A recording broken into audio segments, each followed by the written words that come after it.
Mereka ditugaskan untuk membunuh paling sedikit 1 orang warga dan membakar paling sedikit 5 bangunan yang didirikan pemerintahan Republik Indonesia dalam waktu 2 minggu.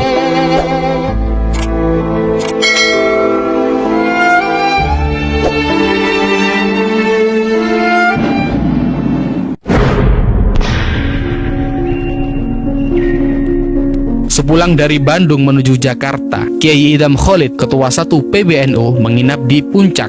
Tiba-tiba, gerombolan DITII menembakinya dari arah perbukitan.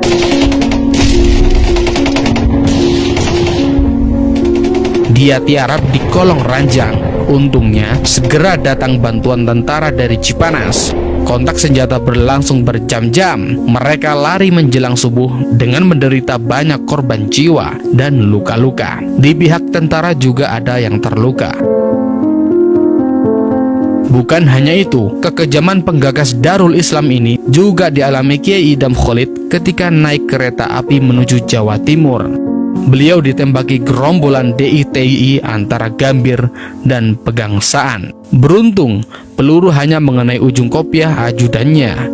Sasaran tembakan pastilah saya, menteri yang mengurusi keamanan. Begitulah kata Kiai Idham Khalid dalam buku Tanggung Jawab Politik NU dalam Sejarah.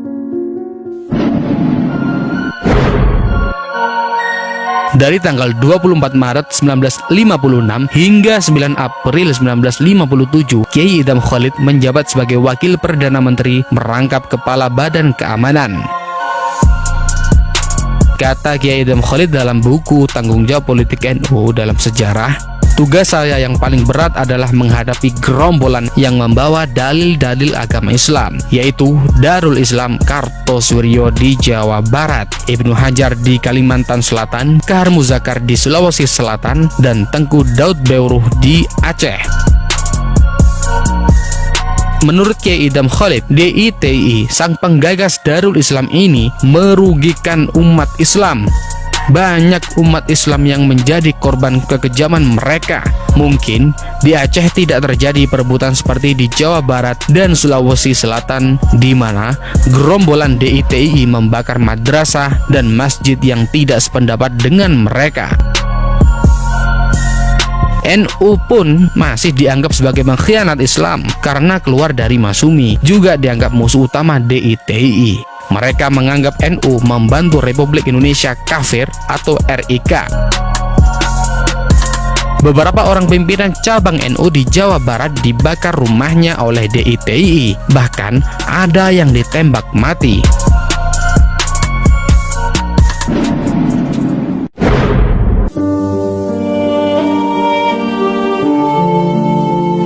Sejarawan Cornelis van Dyk mengungkapkan bahwa pada bulan Juli 1953, DITII melancarkan aksi serentak. Komandan DITII di Ciamis Selatan, Ucet Effendi, memerintahkan pasukannya meningkatkan aksi untuk mengacaukan musuh. Mereka melakukan tindakan apapun untuk membuat kekacauan. Kata sejarawan van Dyk dalam buku Darul Islam, sebuah pemberontakan, Angkatan Kepolisian Negara Islam milik DITII ditugaskan untuk menghukum warga yang tidak sepakat dengan Darul Islam. Mereka ditugaskan untuk membunuh paling sedikit 1 warga dan membakar paling sedikit 5 bangunan yang didirikan oleh pemerintahan Republik Indonesia dalam waktu 2 minggu. Ancamannya, bila ada anggota yang gagal melakukan aksi ini, akan dituntut secara hukum.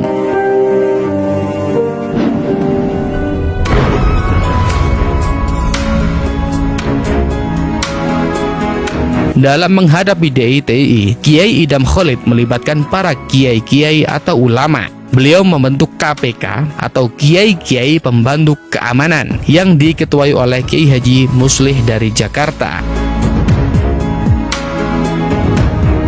Anggotanya ditunjuk 1 orang dari masing-masing wilayah di mana terdapat pula DITII. Khusus untuk Jawa Barat sebagai daerah yang paling luas dikuasai DITII, KPK menunjuk 2 orang wakil, yaitu Kiai Haji Dimyati dan Muhammad Marsid.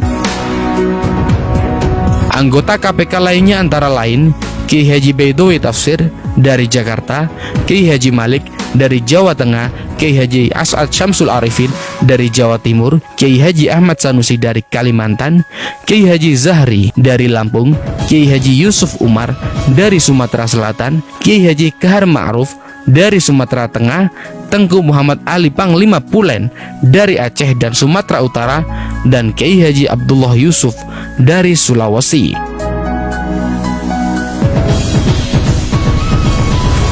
Mereka dengan sungguh-sungguh melaksanakan panggilan kewajibannya sebagai seorang Islam dan warga negara untuk berbicara dengan rakyat tentang kesadaran mematuhi ajaran agama dan hidup bernegara. Mereka melakukan kegiatannya melalui pengajian atau kegiatan lainnya.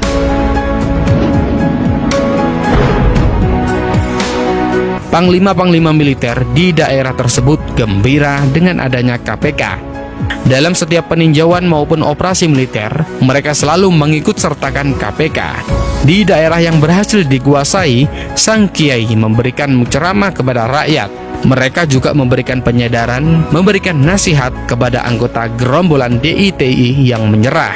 Mereka sama sekali tidak diganjar dengan nilai penghasilan tertentu.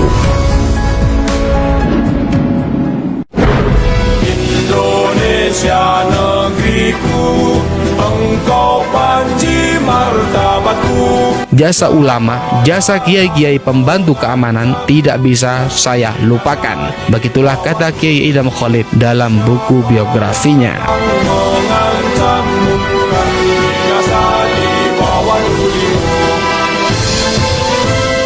Itulah kekejaman dan teror DITI terhadap NU. Bagaimana Anda memaknai peristiwa ini? Salam mata hati pemuda, salam jas merah.